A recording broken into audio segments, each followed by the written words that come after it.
Nah, kalau untuk perawatan jamur itu bisa dibilang gampang-gampang susah ya. Soalnya jamur itu bisa dibilang tergantung dari kitanya. Nggak jamur aja, tapi semua tanaman pun seperti itu. Perawatan kita bagus, otomatis hasil yang kita tanam ini bagus gitu kan. Nah, jadi jamur ini perawatannya itu cuma kita tiap hari nih harus lihat dulu gak suhunya berapa, kelembabannya berapa. Jadi setiap hari itu pasti kita bakal siram. Kenapa kita siram tiap hari? Karena siram itu untuk merangsang pertumbuhan selanjutnya. Biar nggak mati kan kayak tanaman biasanya, kalau nggak disiram itu bakal mati ya, kayak gitu. Ada juga yang nanya nih, kebanyakan hamanya itu apa sih gitu kan. Nah, kalau untuk hamanya itu sebenarnya di jamur itu yang namanya hama insya Allah nggak ada. Tergantung kembali lagi gimana perawatan kita nantinya. Jamur itu kalau misalkan perawatan kita bagus, insya Allah yang namanya hama nggak ada, kayak gitu sih.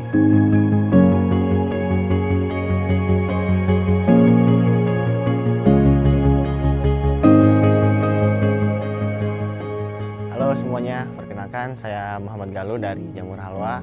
Jadi di sini kita Jamur Halwa itu adalah salah satu petani jamur milenial ya. Selain di jamur, kita juga mengembangkan dari produk awal dari hulunya sampai ke hilirnya. Hilirnya itu apa sih ya? Kebanyakan orang itu emang mengira jamur itu hanya stuck di jamur. Ternyata waktu kita jalan ke lapangan itu enggak. Jadi jamur itu kita mainnya dari jamur, nanti produk akhirnya ada olahan, ada turunan akhirnya kayak pembuatan pupuk organik kayak gitu. Untuk budidaya cacing juga bisa, mungkin seperti itu. Sekarang paling kita lihat dulu deh apa namanya jamur-jamur nih yang udah siap panen. Nah, ini antaranya jamur-jamur yang udah siap panen. Jadi ciri-cirinya itu ada jamur-jamur yang udah besar seperti ini. Nah, dia kurang lebih diameternya antara 5 ke atas itu 5 cm ke atas itu dia udah bisa dipanen. Nah, kayak gitu. Coba ambil satu. Nah, ini ciri-ciri salah satu jamur yang udah emang siap dipanen gitu. Jadi jamur ini dia bakal nantinya kita panen, nanti setelah itu bakal kita bersihin, habis itu baru di packing. Nah, setelah di packing itu baru kita distribusikan ke pasar-pasar kayak gitu. Di jamur ini dia ada medianya. Nah, medianya ini adalah backlog jamur tiram. Kalau nggak salah itu namanya F3. F3 itu kalau nggak salah filial 3 kalau nggak salah. Nah, jadi nanti jamur itu bakal tumbuh di depan sini. Sebenarnya jamur itu nggak seharusnya di depan sini. Dia bakal tumbuh dimanapun. Jadi ketika ada bolong di sebelah bawahnya itu pun bakal bisa tumbuh. Jadi campuran jamur ini salah satu bahan baku utamanya itu adalah serbuk kayu. Selain serbuk kayu, dia juga ada campuran-campuran lainnya yaitu kayak dedak, tepung jagung, kapur kayak gitu. Tapi ada juga orang yang penggantinya dedak itu dia gantinya jadi polar. Polar itu kayak gandum, semacam gandum. Tapi itu sebenarnya opsional tergantung dari tempat budidaya jamurnya masing-masing kayak gitu. Untuk backlog ini, satu backlog ini dia kurang lebih kita beratnya 1,2 1,3. Dia bakal tumbuh itu kurang lebih selama 4 bulan. Sebenarnya jamur ini tergantung kita gimana perawatannya. Kalau misalkan emang perawatannya bagus itu mungkin bisa sampai 5 bulan. Kembali lagi gimana perawatan kita. Nah, panennya banyak juga yang nanya nih, panennya berapa kali sih gitu kan. Nah, panen jamur ini dia bisa 4 kali dalam 4 bulan itu, dalam satu siklus itu. Nah, selama 4 bulan itu dia bakal bergantian tumbuhnya. Jadi ketika panen pertama, setelahnya bakal mungkin antara sebulan selanjutnya. Paling cepat itu mungkin 2 minggu pertama dia bakal tumbuh. Jadi ada jamur yang udah siap panen, ada juga jamur yang belum siap panen. Nah, mungkin kalau misalkan jamur yang udah siap panen seperti ini. Nah, kenapa ini masih kecil kok bisa dibuat panen? Nah, apa yang nggak mesti itu harus besar ya. Ada juga jamur yang kecil tapi harus dipanen. Ini contohnya kalau misalkan kayak gini tuh ada kayak kuning-kuning gini. Nah, ini biasanya mereka udah nggak kuat, jadi emang harus dipanen kayak gitu. Ada juga kalau misalkan yang udah siap bener itu, nah ini contoh jamur yang emang bener-bener udah siap panen banget gitu kan. Dari segi diameter dia udah besar banget, dari segi tudungnya emang udah bagus. Nah, ini bisa dibilang jadi grade A nantinya. Kalau yang tadi ini, yang kecil-kecil ini, kan dia ada kuningnya kayak gitu. Nah, ini bisa dibilang masih grade B. Nah, kalau grade C itu kayak gimana sih? Nah, kalau grade C itu dia bakal lebih kuning dari ini biasanya. Dia agak lebih kuning dan juga bentuknya pun nggak kayak tiram lah gitu kan. Kalau tiram itu kan melengkung ya. Kalau kayak gini kan melengkung nih. Kalau yang ini nggak terlalu. Nah, kalau yang C itu bakal nggak ada tiramnya kayak gitu, mirip-mirip tiram. Ada banyak juga nih yang nanya gitu kan, kenapa sih kumung jamur itu harus tertutup gitu kan. Salah satu indikator keberhasilan kita buat tumbuh jamur itu salah satunya adalah penyesuaian suhu sama kelembaban. Kebanyakan orang juga mereka taunya cuma bersih tempatnya, asal ada sirkulasi udara, terus suhu kelembaban juga pas gitu kan. Nah, ada juga yang mereka bilang kumbung itu emang harus bersih banget gitu, harus disterilisasi kayak gitu. Nah emang itu perlu banget, tapi yang diperhatikan itu kebersihan, kelembaban, sirkulasi udara sih itu yang paling penting. Karena ada beberapa orang juga dia udah punya kelembabannya udah pas, terus suhunya udah pas, tapi yang nggak ada itu dari sirkulasi udara. Itu pun jadi pengaruh besar untuk pertumbuhan jamurnya. Kalau di kita ini standar kumbung di kita kurang lebih ada ukuran 10 x 10, jadi kurang lebih 100 meteran lah gitu kan. 100 meter ini kita kapasitas untuk 20.000 backlog. Nah perharinya itu kalau di average ya kurang lebih 50 kiloan. Jadi setelah 4 bulan itu bisa dihitung sendiri gitu kan. 20.000 kurang lebih 300 gram.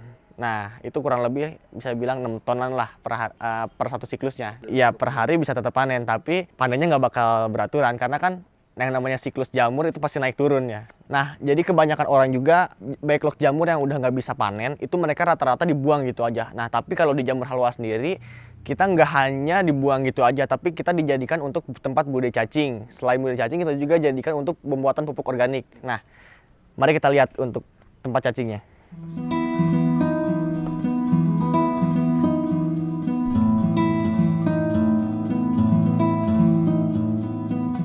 Jadi sekarang kita udah ada nih di tempat kolam cacing ya. Ada bilang kolam cacing, ada bilang rumah cacing gitu kan. Nah jadi backlog akhir yang udah nggak bisa tumbuh jamur yang tadi di tempat jamur itu kita bakal jadikan media berkembang biaknya cacing. Nah jadi emang nggak kebuang sama sekali gitu kan, jadi bisa jadi cuan lagi kayak gitu. Nah buat kalian juga kalau misalkan emang pengen gitu kan, udah ada yang budidaya jamur tapi pada bingung nih gitu kan buat apa setelah udah nggak bisa panennya gitu kan. Nah ini jadi ide bagus nih buat kalian yang emang masih bingung gitu. Backlog jamur yang udah akhir itu bisa dijadikan untuk budidaya cacing. Nah nantinya itu bisa jadi juga pupuk organik. Nah cacing-cacing ini bisa juga dijadikan pakan untuk ikan, untuk burung-burung itu juga bisa. Nah jadi kalau untuk cacing-cacing yang kita budidayakan saat ini itu ada 3 jenis. Yaitu ada yang pertama jenis cacing ANC. ANC itu biasanya untuk komposter, bisa dibilang. Komposter itu untuk pembuatan pupuk organik. Nah, yang kedua itu ada jenis cacing lumbricus. Lumbricus itu kebanyakan orang sekarang itu digunakan untuk farmasi targetnya. Jadi untuk pembuatan obat cacing gitu kan, obat kapsul cacing. Ada juga yang bisa dibikin cacing kering kayak gitu. Ada satu lagi itu tiger. Tiger itu sebenarnya mirip-mirip jenisnya sama kayak lumbricus, tapi yang ngebedain itu kalau dari fisik, kalau lumbricus itu ada kayak macannya gitu kan, tiger yang namanya juga. Kalau tiger itu diperuntukkan biasanya penggemburan tanah. Jadi sekarang kita lihat aja nih jenis cacing lumbricus ya.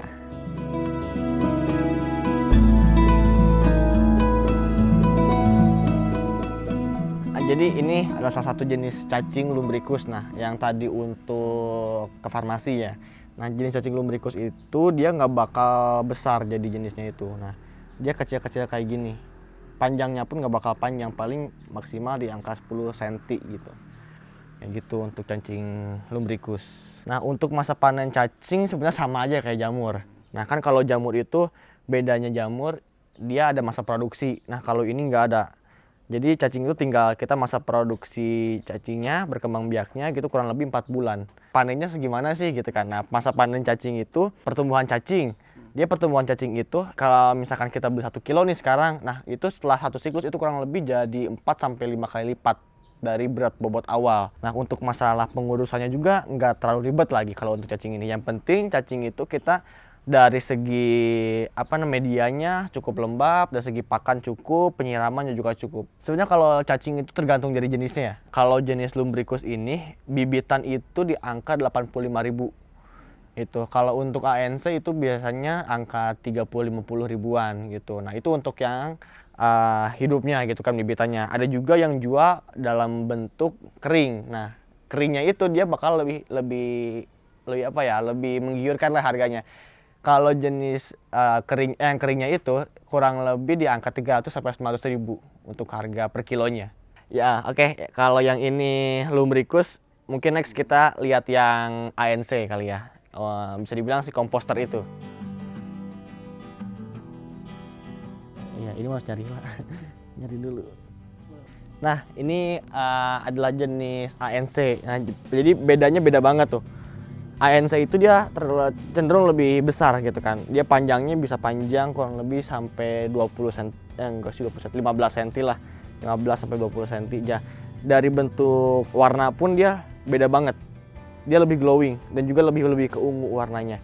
Kayak gitu. Ini untuk jenis cacing komposter atau ANC. Kayak gitu. Nah ini masih remaja lah bisa dibilang cacingnya. Untuk perbedaan perawatan mungkin nggak terlalu jauh ya. Mungkin yang ngebedain itu dari segi pakan mungkin. ANC itu dia bisa dibilang lebih rakus karena lebih cepat juga untuk pembuatan komposnya. Kalau ANC itu kalau misalkan kita beri makan 1 kilo misalkan lah, itu paling sehari 500 setengah badannya gitu kan. Kalau mungkin yang ANC ini sesuai berat badannya, kayak misalkan berat yang kita tanam itu kurang lebih 1 kilo. Nah dia sehari bisa habis 1 kilo juga untuk kasih pakannya.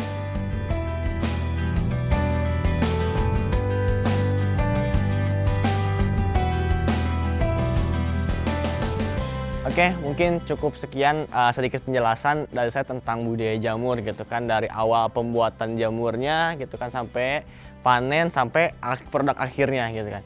Nah, mungkin terakhir dari saya terima kasih buat yang udah nonton gitu kan. Jangan lupa like, comment dan subscribe channelnya Halo Bos.